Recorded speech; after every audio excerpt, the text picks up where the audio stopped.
How to attract money by Joseph Murphy. वैसे आपने तो सुना ही होगा कि हम सभी इस दुनिया में एक खास रीजन की वजह से आए हैं, और ऐसा नहीं है कि यहाँ पर आए हैं तो बस किसी भी तरह इसे जीना ही है और फिर वापस चले जाना है। हमें जिंदगी काटनी नहीं है, इनफैक्ट हमें तो इसे खुलकर जीना चाहिए, और यही तो जिंदगी का असली मजा होता है ना। लेकिन खुलकर जीने का मतलब हुआ कि हमें जो भी चाहिए वो सब इजीली मिल जाए, हमें जहाँ जाना हो हम वहाँ जा सके, लाइफ एकदम इजी गोइंग हो जाए, ज्यादा कॉम्प्लिकेशंस होने ही नहीं चाहिए। अब आप ही मुझे बताइए कि इन सारी चीजों के लिए कौन सी एक ऐसी चीज है जो सबसे ज्यादा इंपॉर्टेंट है? पैसा, मनी। जी हाँ, आज अगर हम अपने घर से एक कदम भी बाहर निकालते हैं तो कम से कम 500 रुपए का एक नोट तो हमें अपने पास चाहिए ही चाहिए। पैसे कमाने का लालच होना बुरी बात नहीं होती, और ना ही इसको ज्यादा से ज्यादा कमाने के लिए कोशिश करना गलत है। हाँ, लेकिन हमें इस लालच में सही और गलत का फर्क नहीं भूलना चाहिए, क्योंकि हर एक इंसान की अपनी अलग अलग कैपेबिलिटीज होती है। कोई डांस में अच्छा होता है तो कोई आर्ट में, वही कोई बिजनेस अच्छा कर सकता है तो कोई एक अच्छा टीचर बन सकता है, और यही चीजें हमारे लिए एक सोर्स ऑफ इनकम भी बन सकती है। तो जब हम अपने टैलेंट से पैसे कमा सकते हैं और एक लग्जूरियस लाइफ जी सकते हैं, तो आप ही मुझे बताइए कि हमें ये क्यों नहीं करना चाहिए। तो चलिए how to attract money book से कुछ की इंसाइट के जरिए ये जानेंगे कि आप किस तरह पैसे को अपना दोस्त बना सकते हैं और इसकी हेल्प से एक हैप्पी और ब्यूटीफुल लाइफ जी सकते हैं। की लर्निंग। आपके अंदर दबे पुराने थॉट्स कहीं आपको वो तो नहीं दे रहे जो आप अपनी लाइफ में कभी भी नहीं चाहते हैं। अपने थॉट्स पर गौर कीजिए, ये आपके सबकॉन्शियस माइंड को गाइड कर रहे हैं। आप पैसों को अपनी तरफ अट्रैक्ट करें इससे पहले आप अपने दिमाग के मैकेनिज्म को जरा अच्छे से समझ लीजिए, क्योंकि आपकी जिंदगी का सबसे बड़ा एक्स फैक्टर आपके ये विचार, आपके ये थॉट्स ही हैं, जिन्हें ज्यादातर लोग इग्नोर करते रहते हैं। आपके थॉट्स आपके दिमाग के सबसे पावरफुल पार्ट यानी आपके सबकॉन्शियस माइंड को, जिसे ईश्वर ने आपके लिए बनाया है, उसे डायरेक्टली या इनडायरेक्टली प्रभावित कर रहे होते हैं। तो सबसे पहले हम इस बात को क्लियरली समझते हैं कि कॉन्शियस और सबकॉन्शियस माइंड में क्या फर्क होता है और इसका हमारी जिंदगी पर क्या इम्पैक्ट होता है। कॉन्शियस माइंड वो है जिसकी प्रोसेस पर हम इजीली बिलीव कर पाते हैं, क्योंकि जो भी हो रहा होता है वो हमें दिखाई देता है। वहीं सबकॉन्शियस माइंड वो होता है जिस पर बिलीव करना इतना आसान नहीं होता, क्योंकि आपका रियल हिडन मेन सोर्स होता है, यानी कि जो आपको दिखाई नहीं देता। सबकॉन्शियस माइंड आपके इनर बिलीव्स और इमोशंस को रीड करके आपके सामने वैसी ही सिचुएशन लाकर खड़ा कर देता है जो आप सोच रहे हैं। सबकॉन्शियस माइंड की सोच हमारी किस्मत बनाती है। हम जैसा अपने दिमाग में दिन भर सोचते हैं वैसा ही रिजल्ट हमें अपनी लाइफ में मिलता है। अब इस बात को एक छोटे से एग्जांपल से समझते हैं। आप अपने दिमाग में दिन भर ये थॉट्स ला रहे हैं कि मेरे सारे दोस्त कितने अमीर हैं, उनका बिजनेस कितना अच्छा चल रहा है, उनके पास तो वो सारी चीजें हैं जो मुझे चाहिए, लेकिन वो बहुत ही महंगी है, पर मैं कितनी गरीब हूँ, अपनी जिंदगी में मैं कुछ भी हासिल नहीं कर पाई, वगैरह वगैरह। तो हम जाने अनजाने में ही सही, लेकिन यूनिवर्स से यही सारी चीजें अट्रैक्ट कर रहे होते हैं, जो कि हमारी डेस्टिनी बनाता है। अब आप सोचिए, अगर हम इसका उल्टा अपने दिमाग में सोचे कि मैं किसी से कम नहीं हूँ, मेरा बिजनेस कितना अच्छा चल रहा है, मैं दिन पर दिन तरक्की की तरफ बढ़ती ही जा रही हूँ। जब ये चीज हमारे माइंड में फिट हो जाएगी, तो अगर इनकेस हमें अपने बिजनेस में नुकसान भी हो रहा होगा, फिर भी हम उसे खुशी खुशी एक्सेप्ट कर सकेंगे और उसको बढ़ाने के बारे में सोच सकेंगे। और जब भी पॉजिटिव सोचते हैं तो कितनी ही प्रॉब्लम्स क्यों ना हो, कोई ना कोई सोल्यूशन निकल ही जाता है। तो यहाँ पर ऑथर ने अपनी बुक में एक मिरर टेक्निक के बारे में बताया है। रोज सुबह उठकर हमें मिरर में देखकर अपने आप को ये बताना चाहिए कि I am rich, I am prosperous, I am wealthy, और ये बार बार रिपीट करने से हम अपने सबकॉन्शियस माइंड में ये सारी चीजें लिख देते हैं, यानी कि फीड कर देते हैं, और दिन भर ऐसी ही पॉजिटिविटी के साथ काम करते हैं। क्योंकि ये सब करके हम डायरेक्टली या इनडायरेक्टली रिचनेस को अपनी तरफ अट्रैक्ट कर ही लेते हैं। तो अपने सबकॉन्शियस माइंड में ये ब्यूटीफुल थॉट्स लाने के लिए एक और ट्रिक है। हमें बस इन 3 स्टेप्स को फॉलो करना है। पहला है थिंक अबाउट इट, दूसरा है बिलीव इन योरसेल्फ, और तीसरा स्टेप है अचीव इट। अगर आप इन 3 स्टेप्स को पूरे मन से और कॉन्फिडेंटली फॉलो करेंगे तो देखिएगा आप कितनी इजीली अपने एम तक पहुंच ही जाएंगे। तो अब जब आप ये समझ ही चुके हैं कि आप अपने थॉट प्रोसेस को सुधार करके भी वेल्थ को अट्रैक्ट कर सकते हैं, तो आगे अब हम लाइफ की रियल वेल्थ के बारे में जानेंगे, जो आपकी जिंदगी को खुशनुमा बना देगी। की लर्निंग। ईश्वर उन्हीं की हेल्प करते हैं जो खुद की हेल्प करता है। भगवान कभी भी हमारे लिए गलत नहीं सोचते। अगर इंसान मेहनत करता है तो वो उसे उसका फल जरूर देते हैं। अब बहुत से लोगों के मन में ये गलतफहमी रहती है कि इंसान पैसा कमाने के लिए कोई भी हद पार कर देता है, लेकिन ऐसा नहीं है। वो हमारी जरूरतें ही होती है जो हमें पैसा कमाने के लिए मजबूर करती है, और शायद इसीलिए हम इसे कमाने के लिए जी जान लगा देते हैं। अब एक तरह से देखा जाए तो ये सही भी है। हम सभी अपनी लाइफ को खुलकर जीना डिजर्व करते हैं। जब हर चीज हमें पैसे से ही मिलती है तो फिर लालच बुरी चीज कैसे हुई? ये तो हमारी जरूरत है। लोगों को ये लगता है कि पैसा हमें गलत काम करने पर मजबूर करता है, पैसा आ जाने से लोग घमंडी और मतलबी हो जाते हैं, वगैरह वगैरह। लेकिन इसमें गलती पैसे की नहीं, इंसान की होती है। हमें पैसे की हमेशा रिस्पेक्ट करनी चाहिए। आफ्टर ऑल ये लक्ष्मी होती है। जितनी हम इनकी इज्जत करेंगे उतनी ही ये हमसे खुश होगी, और जितना इसका अपमान करेंगे उतनी ही नाराज। मनी को हम एक सिंबल ऑफ एक्सचेंज कह सकते हैं, जिसे देकर हम अपनी खुशियां खरीदते हैं। गरीबी में कोई सुख नहीं है, ये सिर्फ एक तरह की मेंटल डिजीज होती है जो इंसान को अंदर ही अंदर खाती है। ऑथर कहते हैं कि गरीब होना हमारी चॉइस होती है। गरीब से हमारा मतलब सिर्फ वो लोग नहीं है जिनकी जेब में पैसे नहीं है, बल्कि वो लोग भी हैं जो करोड़ों के मालिक हैं, लेकिन पैसे खर्च करने में सबसे पीछे रहते हैं। दूसरे वो लोग भी होते हैं जो बहुत अमीर होते हैं, लेकिन उन्हें पैसों की जरा भी वैल्यू नहीं होती और वो इसका मिसयूज करते हैं। तीसरे वो लोग होते हैं जिनके पास पैसा तो बहुत सारा है, लेकिन अच्छी हेल्थ नहीं है, अच्छा माइंडसेट नहीं है। तो हमें इन तीनों ही कैटेगरी के लोगों की तरह नहीं बनना है। ना तो हमें बिल्कुल कंजूस बनना है, ना ही पैसों को वेस्ट करना है। हमें तो ये बात समझनी होगी कि हम चाहे तो अपनी हर सिचुएशन को बदल सकते हैं। अगर हमारे पास पैसे कम है तो पूरी मेहनत और शिद्दत के साथ हम पैसे कमा सकते हैं, क्योंकि हर इंसान इस काबिल तो होता ही है।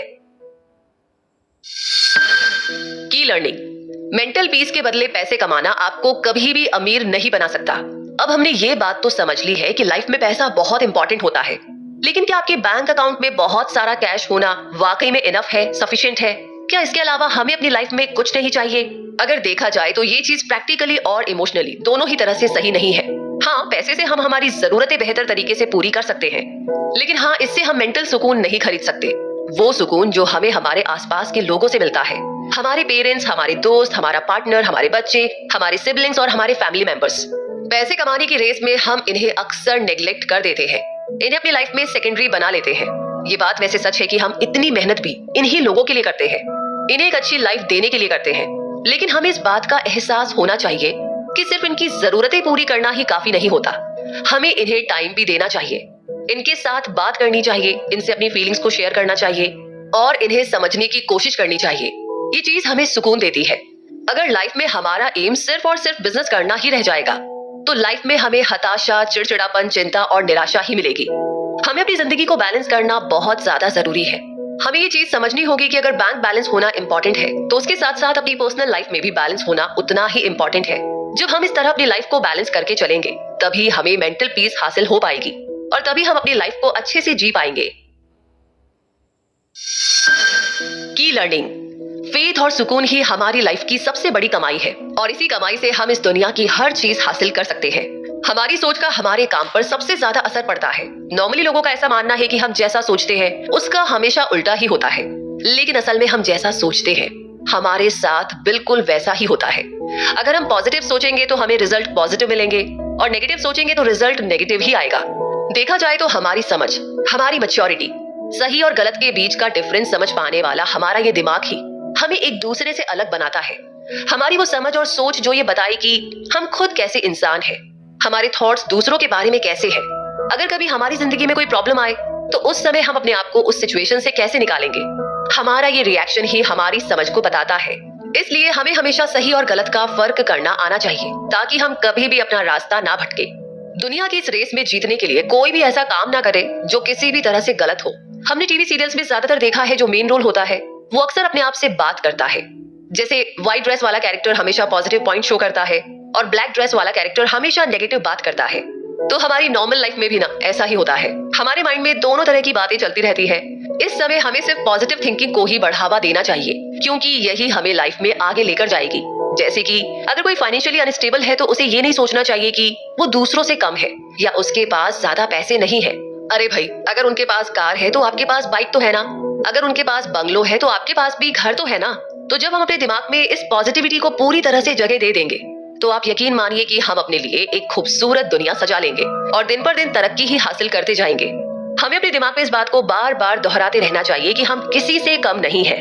हम हर दिन आगे तरक्की करते जा रहे हैं, अपनी मंजिल की तरफ बढ़ते जा रहे हैं। इससे हम अपने अंदर की नेगेटिविटी को पूरी तरह से खत्म कर देंगे और हमें खुद फील होगा कि कोई तो है जो मुझे आगे बढ़ने में मदद कर रहा है। फिर एट लास्ट हमें उन्हीं की तो मदद की सबसे ज्यादा जरूरत होती है। जी हाँ, ईश्वर की। सही कहा ना मैंने। वो जो इस पूरे संसार को इतनी खूबसूरती से चला रहे हैं, जिन्हें एक छोटी सी चींटी के भी खाने की फिक्र है, तो क्या वो आपकी और हमारी हेल्प नहीं करेंगे? बस उनकी हेल्प लेने के लिए हमें कुछ बातों का खास ध्यान रखना पड़ेगा। सबसे पहले तो उन पर और खुद पर पूरा भरोसा रखना होगा। हमें उनकी दी हुई हर चीज की रिस्पेक्ट करनी होगी, चाहे फिर वो छोटी हो या बड़ी। और फिर आप देखिएगा कि किस तरह आप धीरे धीरे वो सब कुछ हासिल कर लेंगे जिसके आप अभी तक सिर्फ सपने देख रहे थे। की लर्निंग, अगर आपको लगता है कि आपके सही सोचने से कुछ नहीं होता, आप अपने लिए ऐसी प्रॉब्लम खड़ी कर रहे हैं जो आपकी अच्छाई का फायदा आप तक नहीं पहुंचने दे रही है। क्योंकि कोई भी इंसान कभी भी खुद के लिए बुरा नहीं सोचता, फिर उसे दूसरों के साथ कुछ गलत करने का ख्याल दिमाग में आ कैसे सकता है? मेरे अकॉर्डिंग गांधी जी के 3 नहीं बल्कि 4 बंदर होने चाहिए थे। पहला, बुरा मत देखो, दूसरा, बुरा मत सुनो, तीसरा, बुरा मत कहो और चौथा, बुरा मत सोचो। सही कहा ना? क्योंकि कभी कभी हम अपने बारे में इतना ज्यादा सोचने लगते हैं कि हम बहुत ज्यादा खुदगर्ज हो जाते हैं। हम इस बारे में सोचना भूल जाते हैं कि हमारे इस स्टेप से किसी का कुछ नुकसान तो नहीं होगा। हम सोच लेते हैं कि अगर किसी का नुकसान होता भी है तो मुझे इससे क्या, मेरा तो फायदा ही हो रहा है ना? कुछ समय तक किसी के नुकसान में हमें अपना फायदा मिल भी सकता है, लेकिन ये ज्यादा टाइम तक नहीं रहता, क्योंकि ईश्वर के लिए सभी लोग एक जैसे होते हैं। वो किसी की नाव किनारे तक पहुंचाने के लिए हमेशा तो किसी दूसरे की नाव को नहीं डुबा सकता ना। और न्यूटन का एक बहुत ही फेमस लॉ भी है, every action has its equal and opposite reaction. ये लॉ सिर्फ साइंस में मोशन के लिए ही मीनिंगफुल नहीं है, इनफैक्ट हमारी डे टू डे लाइफ के लिए भी बहुत परफेक्ट है।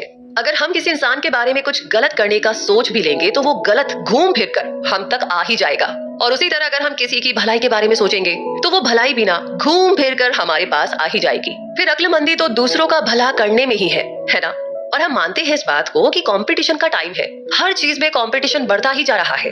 लेकिन इस समय में हमें अपने कॉम्पिटिटर्स को नीचे कैसे गिराना है या उनके अगेंस्ट क्या प्लानिंग करनी है, इसमें टाइम वेस्ट नहीं करना चाहिए, बल्कि ये सोचना चाहिए कि अपने बिजनेस को आगे कैसे ले जाना है, खुद को इस कंपटीशन में विनर कैसे बनाना है। जब हमारा दिल और दिमाग दोनों अच्छा सोचने में आगे रहेंगे तो हमारे पास सक्सेस आ ही जाएगी, और वो सक्सेस ना हमें बहुत सुकून भी देगी। रात में चैन की नींद आना एक प्योर ब्लेसिंग होती है। इस दुनिया में हम कम से कम 100 साल रहेंगे। आजकल तो ये नंबर भी कम होता जा रहा है, तो फिर क्यों ना हम ऐसे कुछ काम करने के बारे में सोचे जो हमें हमारी दूसरी दुनिया में काम आए। वहाँ किसी तरह का कोई कंपटीशन नहीं होता, ना कोई रेस होती है, बस वो दुनिया हमें हमारी इस लाइफ के एक्शंस के बेसिस पर मिलती है। अच्छा करो तो एक अच्छी दुनिया मिलेगी, बुरा करो तो बुरी। तो क्यों ना ढेर सारी अच्छाइयां करके अपनी उस दुनिया को खूबसूरत बनाया जाए। की लर्निंग, प्रेयर में बहुत शक्ति होती है, वो हमारे बिगड़ते हुए कामों को भी बना देती है। बस बात बिलीफ और फेथ की होती है। ऑथर कहते हैं कि हम अपनी सोच पर कुछ हद तक काबू नहीं कर सकते, और जरूरी नहीं है कि हमारे माइंड में हमेशा पॉजिटिव चीज ही आए। हमारे दिमाग में पॉजिटिव और नेगेटिव दोनों ही तरह के थॉट्स आते हैं। बस हमें करना यह है कि जब भी हमारे दिमाग में नेगेटिविटी आए तब हमें अपनी आंखें बंद करके सच्चे दिल से ईश्वर को याद करना है, उनकी दी हुई ब्लेसिंग्स के बारे में सोचना है। ऐसा करने से धीरे धीरे हमारे दिल में हमें एक पॉजिटिविटी महसूस होने लगेगी जो हमें सुकून देगी और हर तरह की नेगेटिविटी को हमारे दिमाग से निकाल देगी। ये बहुत ही आसान सी ट्रिक है, इसे एक बार जरूर से ट्राई कीजिएगा। अब होता क्या है कि जब भी हम किसी चीज के नेगेटिव इफेक्ट्स के बारे में सोचते हैं तो हमारे दिमाग में सिर्फ गलत थॉट्स ही आते जाते हैं और हम खुद से परेशान होने लगते हैं। हम अपने आप को यूजलेस समझने लगते हैं और उस सिचुएशन में हमें कुछ भी ऐसा पॉजिटिव नजर ही नहीं आता जो कि हमारी जिंदगी में प्रेजेंट होता है। बस फिर तो हम खुद से निराश हो जाते हैं और ऐसे समय में हमें थोड़ा स्ट्रांग बनकर अपने आप पर और अपने ईश्वर पर पूरा भरोसा रखना चाहिए और नेगेटिविटी की जगह जो कि ऑलरेडी हमारे साथ अच्छा हुआ है उसके बारे में सोचना चाहिए। जब हमारे दिमाग से ये सारी नेगेटिविटी निकल जाएगी तभी नए आइडियाज आने की जगह बनेगी।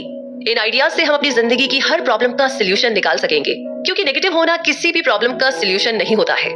ये हमारी प्रॉब्लम्स दूर करने की बजाय उन्हें बढ़ावा देता है। जरा आप अपनी आंखें बंद करके एक पल के लिए इन पेड़ पौधों जानवरों के बारे में सोचिए। जब हम इनकी लाइफ के बारे में सोचेंगे तब हमें उस एक पावर पर पूरा भरोसा होगा कि जब वो इन बेजुबानों के बारे में इतना सोचते हैं तो क्या वो हमें मदद नहीं करेंगे। अगर उन्होंने आपके लिए कोई प्रॉब्लम खड़ी भी की है तो वो ही इसका सोल्यूशन भी बताएंगे। वैसे मैंने अपने बड़े बूढ़ों को हमेशा ये कहते सुना है कि प्रार्थना यानी कि प्रेयर किसी जहाज के उस कैप्टन की तरह होती है जो अपने डगमगाते हुए जहाज को हमेशा किनारे पर लगा ही देता है। भले ही उसके रास्ते में कितने ही तूफान क्यों ना आए, वो अपने जहाज को उसकी मंजिल